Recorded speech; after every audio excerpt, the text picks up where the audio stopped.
Yes, State of Failure. It's our special investigation where we're following the push for accountability and change at the Arizona Department of Child Safety. Tonight, the ABC15 investigators are looking into how DCS tracks kids who die both in and out of the state's child welfare system. And Jennifer Kovaleski hearing from the DCS director, but we start with our Nicole Grigg breaking down some brand new numbers. The Arizona Department of Child Safety tracks all children who die from abuse, abandonment, or neglect by parents or caregivers, and it's been substantiated. Our review of dozens of those deaths finding that in more than half in recent years, DCS was involved in some way. DCS publicly releases child fatality reports for cases that were substantiated. The ABC15 investigators focusing on those kids who died from abuse or neglect.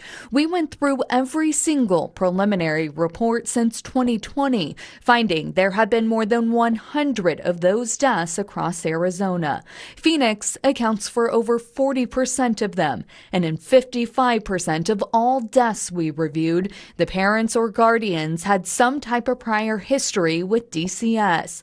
We also found on average families had at least 2 prior reports with the agency before the death occurred. These fatality reports are meant to help find solutions to help prevent deaths, but we found that on average it can take 14 months for the agency to release a preliminary report.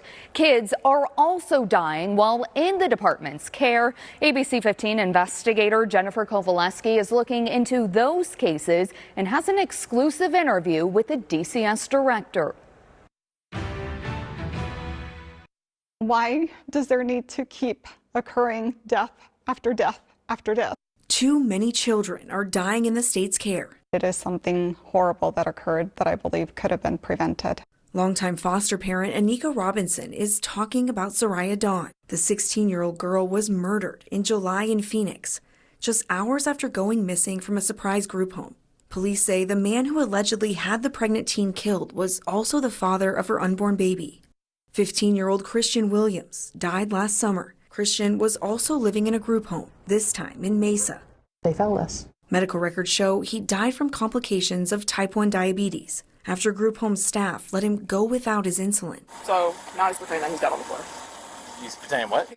9-year-old Jacob Blodgett died in 2022 under similar circumstances. Blodgett was also a type 1 diabetic. Gone for no reason. And records show group home staff let him go without his life-saving medication. How could they have done this?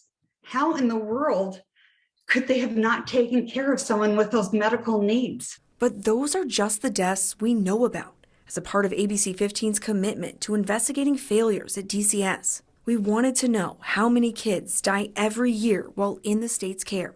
The ABC15 investigators found since 2018, 20 children a year on average die in DCS custody.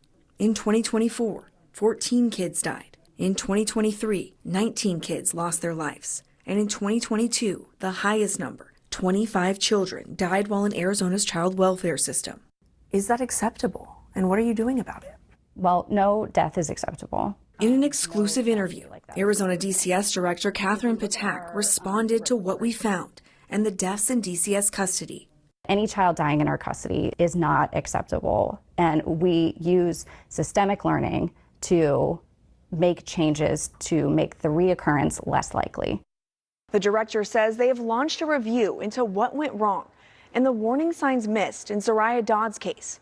In cases like Jacob and Christian, their deaths did not meet DCS's criteria for a child fatality report. Both of their families are suing the state.